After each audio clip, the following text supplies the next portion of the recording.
The Lord is trustworthy in all he promises, and faithful in all he does. His kingdom is an everlasting kingdom, and his dominion endures through all generations. The Lord upholds all who fall and lifts up all who are bowed down.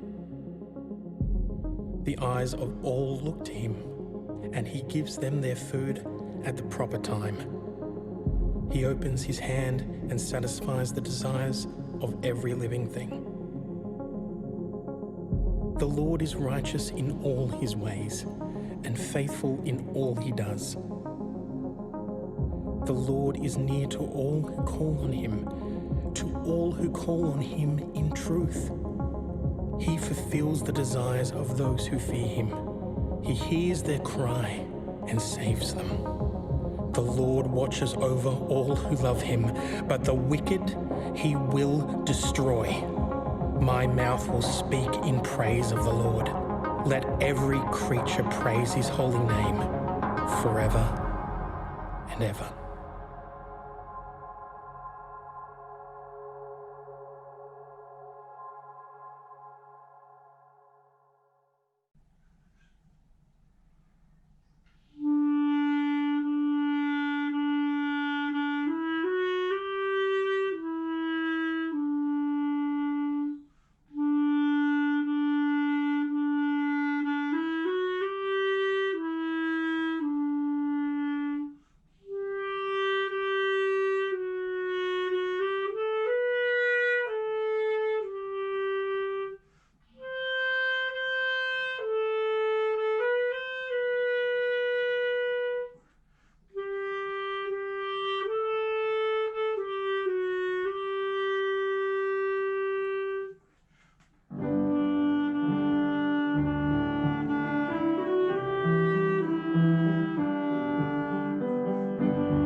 Well, this week we passed the auspicious landmark of 100 days since we've been meeting together online as a virtual church due to this pandemic. And it's been an interesting journey for us. There's been a lot of positives, a few negatives, but we're working our way through those.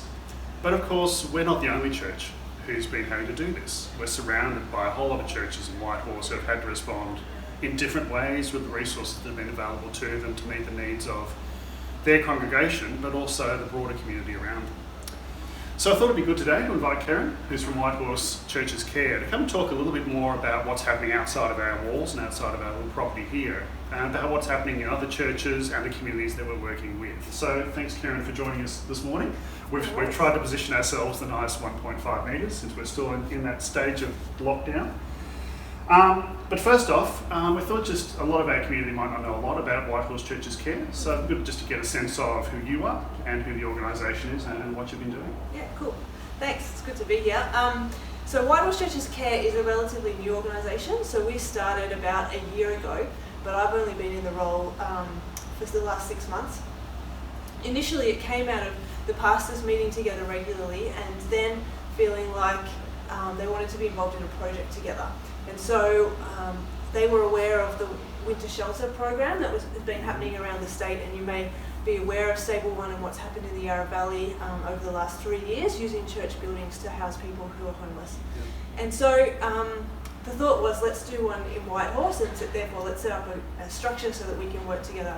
And so we've become a not-for-profit, registered as a charity, all those kind of things. And I've stepped in as the executive officer. So the plan was to run a winter shelter, and we were getting that well underway. We needed 7 churches who were going to put up their buildings, and we were going to sleep up to 10 people a night in there with about 200 volunteers. And you might start to think now in COVID times that does sound a little bit dicey. And so the decision was made that we needed to put that on hold when COVID hit, but explore what else can we do. Whitehorse Churches Care doesn't exist just to run a winter shelter. It's saying how can we respond to needs around Whitehorse in a unified way. So I guess that's what we've been exploring over the last few months. Yeah. Okay. And I mean, it's been a real shame. We were just talking before we started interviewing about the fact that the winter shelter couldn't go ahead, and how that's created a bit of space to think about these things. But it's also, quite a disaster, because there's a lot of people who would have relied on that for housing. So, what's been how has that been covered in the short term? Are these people out on the streets, or what's been the response? Yeah, so probably one of the hardest things was answering that call on the 1st of June, where someone was saying, "Are you open? And can we bring someone to stay?" What we do know, and you've probably read in the papers and seen it in the media, that the government has poured a lot of money into hotels as a response to some people homeless. So mostly that has been for rough sleepers. So they really only make up probably 7 to 10% of people experiencing homelessness. However, that's still a good start. So there's been a lot of people put into hotels.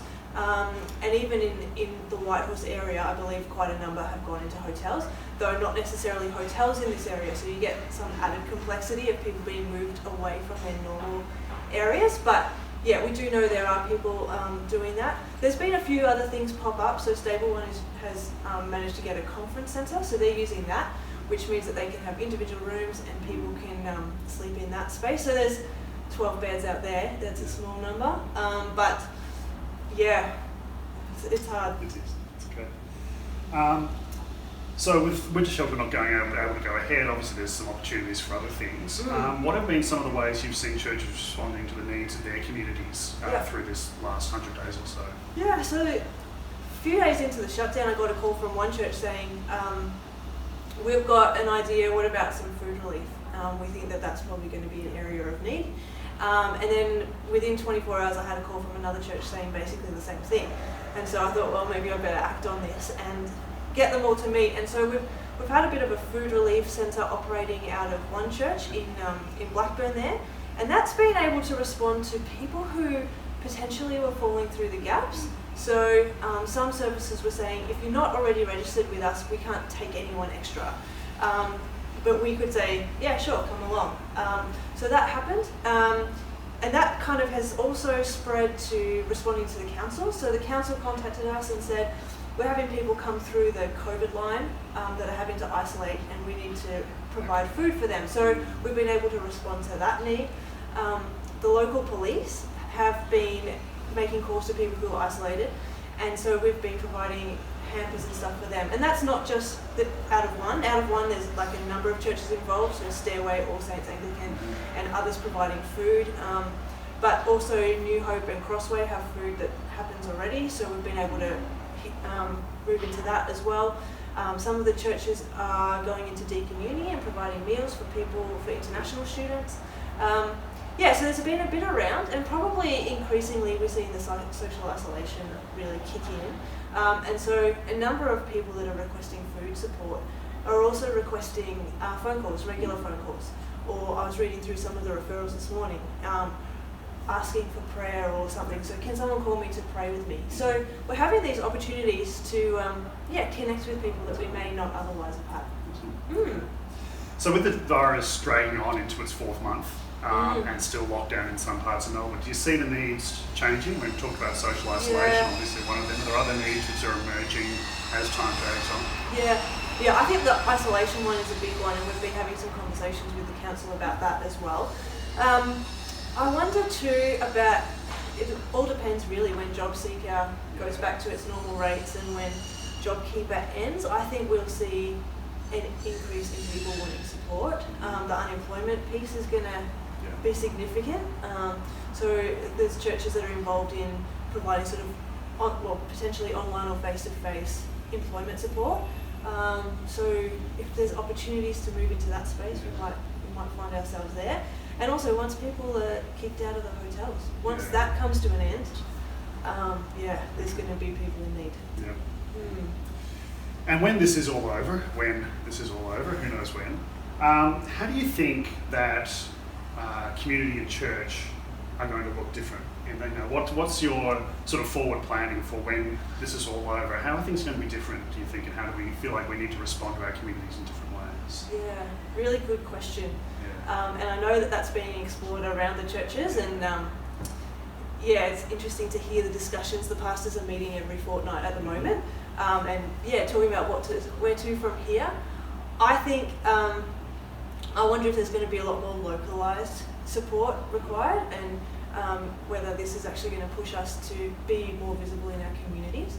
And the meeting in smaller numbers obviously is going to, I guess it lends itself to inviting others into that space a little more easily, and having people in your home rather than in church, potentially. But I certainly think the needs around the local community is something that we're going to be responding to more. And I guess just in closing, we've got all of our community watching, and many who we don't know will be watching as well. What are the opportunities for individuals or small groups to get involved in supporting the work that you're doing or other churches are doing? Yeah, good question. So there's a few things. There's food support, so we're always looking for food donations that we can then give out, so that's an option. There's also, we're moving into maybe a bit of what we're calling community listener space, so providing phone calls to people who are isolated. So we're looking for volunteers if they want to do that. I think moving forward, we're exploring more around the housing space. So got a call the other week out of the blue from a woman who owns a boarding house. Are we interested in something like that? So if you've got expertise or interest in particular areas, just contact me, because who knows what connections I can make because I know that you're interested in it. So that certainly is probably a big one for me. Okay, that's great. We'll make sure we put your contact details on the website for Whitehorse Church's care in this, so you guys can go and explore a bit further or get in touch with Karen. Thanks for this. It's been great to hear what's happening, and great to connect with someone that we don't normally connect with. And best of luck. Look forward to hearing from you more as we go forward. Cool. Thanks, Eddie. Ta.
Romans 7:15 to 25a.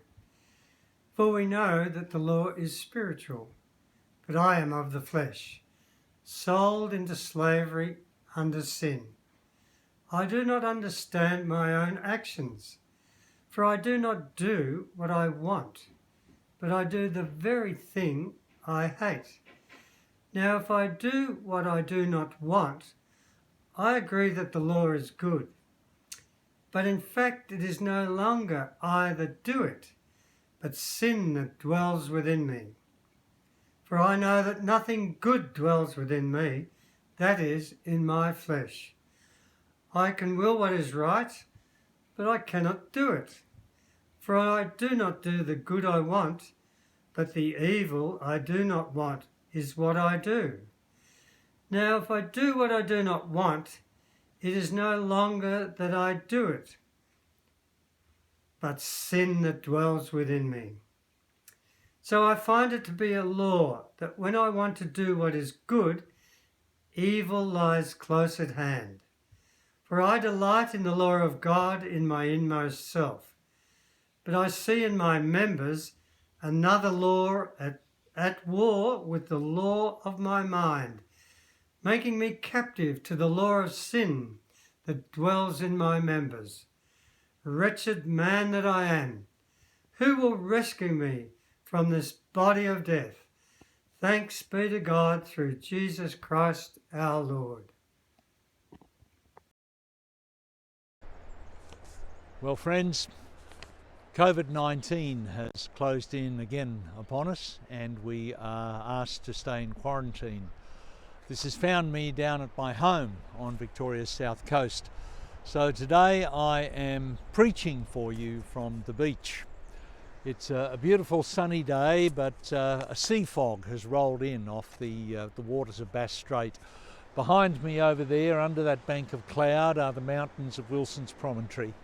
But it's a little bit gloomy and overcast here, perhaps as some of us are feeling. Well, we have been pursuing Paul's thought in the book of Romans, and today we come to Romans chapter 7. And the great theme of Romans chapter 7 is how we relate to the law. I'm not going to deal with the whole chapter. Today I want to really deal with the third part of the book. Whenever Paul talks about the law, of course, he's talking about frameworks of moral rules. We need to distinguish the law as we have it in our society and the rule of law as a part of our society, which is very important. And the idea of moral principles or regulations that govern our private individual behaviour.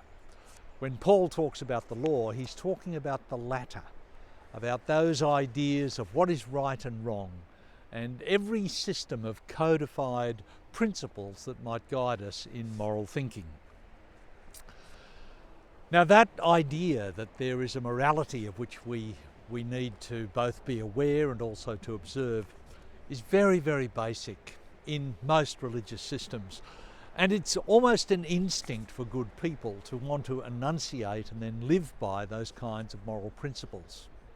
And here in chapter 7 of Romans, Paul is dealing with those people who are pushing back against his gospel of grace and saying, yes, but we still need principles to guide us. In the chapter, there are three main themes that emerge. In the first 6 verses, he explores the whole idea of death releasing us from law. Of course, back in chapter 6, he argued that we who have been baptized into Christ have died to sin. And in the opening 6 verses of chapter 7, he makes the point that whenever someone dies, other legal obligations, and his example that he particularly uses is marriage, these obligations end. If you're married to someone, if one of you dies, then the marriage has legally and effectively ended.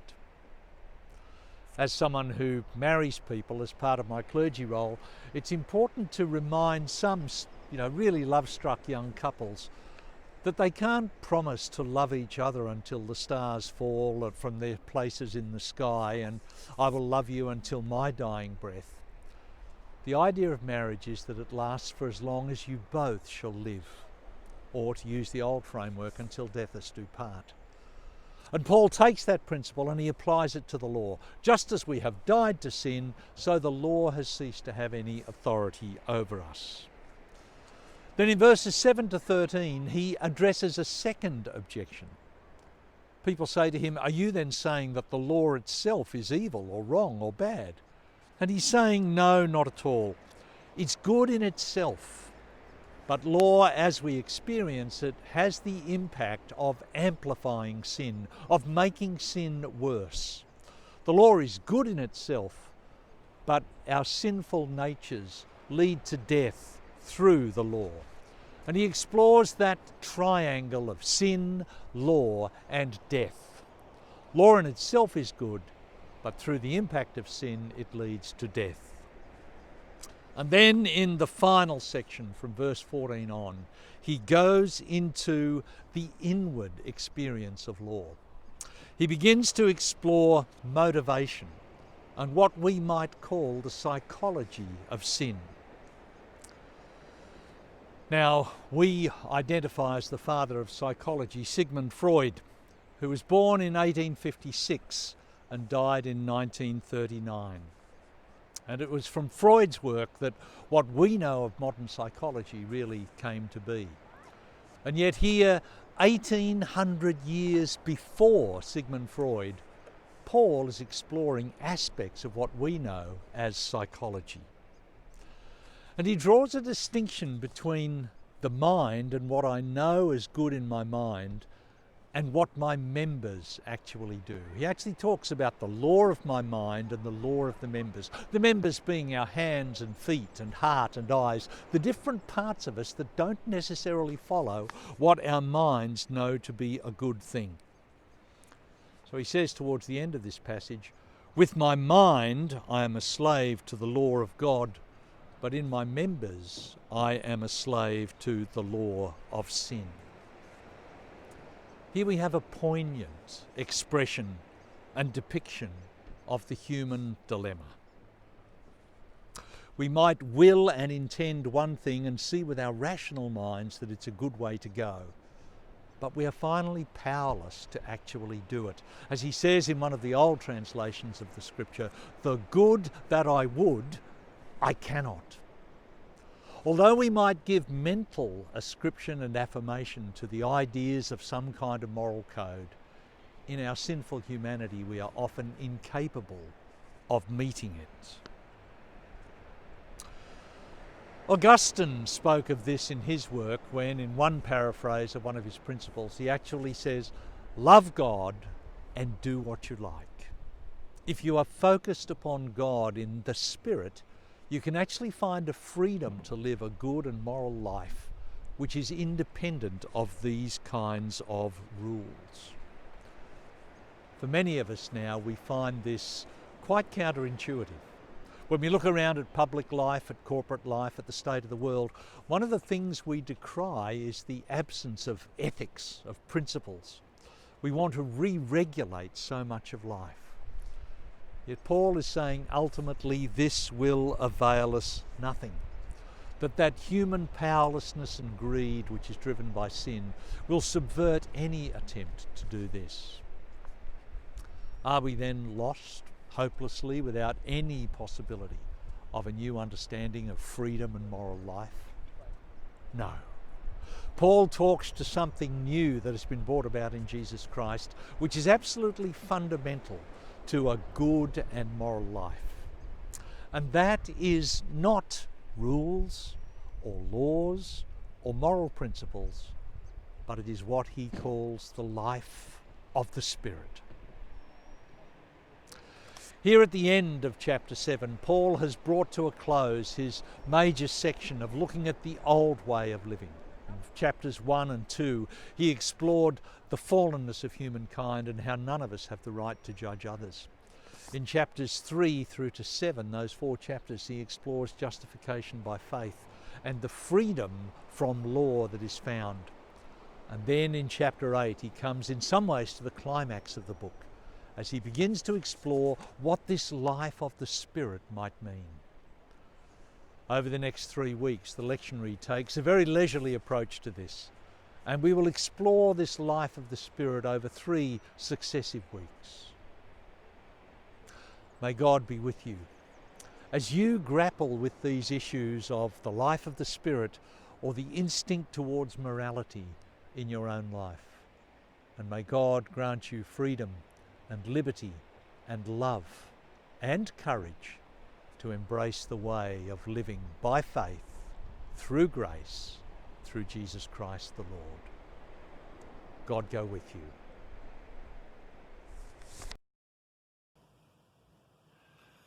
Thanks, Jim. And before we move into time of prayer, I actually wanted to take a quick moment to make a small request from some very important people who will be watching this service sometime this week. As we're now seeing in the community and in the news around us, both locally and globally, it's likely that this pandemic and the restrictions that go with it are going to continue for some time to come. and due to that, we will not likely be returning to significant face-to-face functions for quite some time. What we're also aware of, along with indeed a lot of other churches, is that many people are actually really appreciating the opportunity to connect with us or their own church digitally. We've heard many wonderful stories of our members of our own congregation relishing the opportunity to attend church in their pyjamas with a cup of coffee at a time that suits them either on Sunday or during the week. And we're also aware that there are many people who are indeed engaging with us who might not actually have been a part of our physical services previously. And some of these we know about, like our good friends at East Doncaster Baptist, but we also know that there are many others who are connecting with us, somewhat incognito. And it's these very important people that I have just a small favour to ask. We'd actually love to get to know you a little bit better. But at this time, due to the nature of online work, we don't actually know who you are. And for some of you, that's how you like it, and that's totally okay.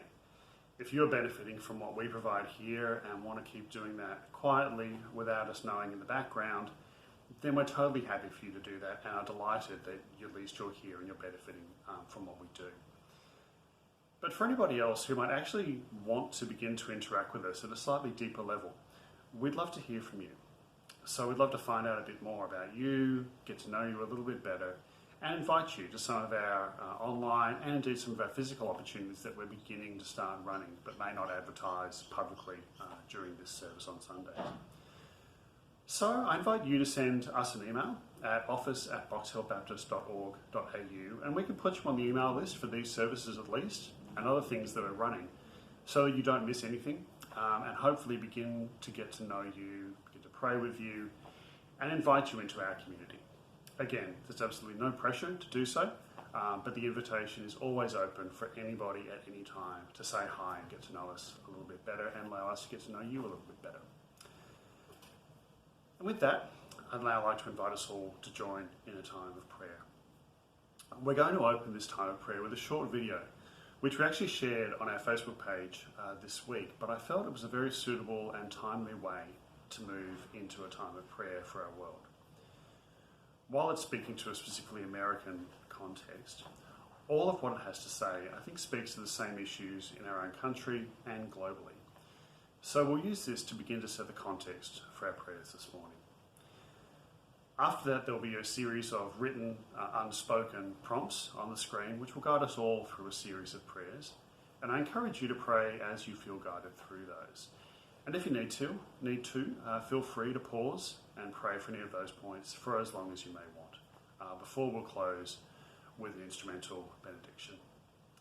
So let's listen, let's reflect, and let's pray.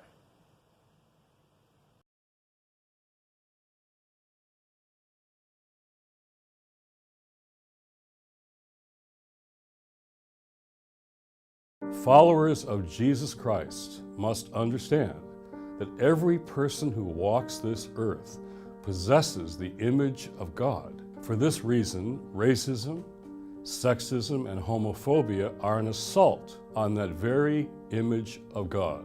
Now we have a president who makes this degradation of the image of God routine. And yet, this did not start with him. Trump is not the cause of all this. He is the consequence. Our country is embracing its very worst demons, showing how far and deep they really go. There is a better America, a better future, but this future involves choices, moral choices none of us can avoid. Christians who say they're not political will still make a choice when November 2020 rolls around. This can be a choice of silence, which works as affirmation of the status quo. It can be a direct vote for an anti-truth, anti-immigrant, white nationalist administration. Or it can be a vote against those systems and prejudices, a choice proclaiming that the image of God still has value. I am going to use a word that is controversial and may even sound irreverent, but it must be said. When your policies and your words are antithetical to everything that Jesus said and did, those policies are anti-Christ. The white nationalism in America is not just racism, It's Antichrist. The dehumanization of immigrants is not just a lack of compassion, it is Antichrist. The mistreatment of women through sexual harassment, abuse, and assault isn't just sexist, it's Antichrist. And for churches not to name and say that clearly and boldly is evidence of their losing connection with Jesus Christ and his teachings. When you listen to some white evangelicals praise Trump, watch for how little they talk about Jesus and his plan of radical discipleship. We forget the complexity of his message. Jesus was a deeply radical figure. He proclaimed a vision of love and a new analysis of power that turned the world on its head. This brown-skinned Jewish rabbi had quite a lot to say about politics, or at least how we should apply our moral values to public life. Today, Jesus would have been the one celebrating the Black Lives Matter movement, shoulder to shoulder with his neighbors, especially those who are immigrants or refugees. Jesus would furiously defend our warming planet, regardless of whether that activism was popular. Jesus would stop at nothing to combat the inhumane treatment of families at the border. It's time to reintroduce this Jesus to our American churches. Too many churches, primarily white churches in our nation, excuse their silence by claiming they aren't political, that they don't have to weigh in on the extraordinary injustice we see all around us. Do you know what I have to say to that? Enough. I do believe in the separation of church and state, but not the separation of values from our public life. Get the out of my country! To all you Arabs and Democrats, but you go back where you came from. Jesus is remembered for asking very powerful questions like, who is my neighbor and what is truth? Often directly to politicians. The religious right has forgotten the heart of Jesus' message and its focus on two specific issues. Let me be clear, to be a Christian is more than your stance on abortion and same-sex marriage. Stay in the closet. Make sure your closet isn't another closet. To be a Christian is to fiercely defend your neighbor, including especially those who couldn't be more different than yourself. To be a Christian is to stand against white nationalism and the anti-Christ policies coming from the White House. There is no dancing around that fact. To defend the image of God in all circumstances is every Christian's calling. LGBTQ are all initials that stand for people who are beloved by God. All human life, whether at the border or in the womb, has dignity. Furthermore, women who have abortions are beloved by God. We have to go deeper in our thinking about how we protect the vulnerable. There are 2,000 verses in the Bible about the poor. 2,000. Jesus tells us that the most important people are the ones he called the least of these, even while they are the least important ones in our politics today. Doesn't the church want to be remembered for its unconditional love for all people? How do we find our way forward together? Elections are very important, but winning an election isn't enough. It's time to not just go left or right, but go deeper. Allowing our faith and our values to determine our politics rather than the other way around is a great place to start.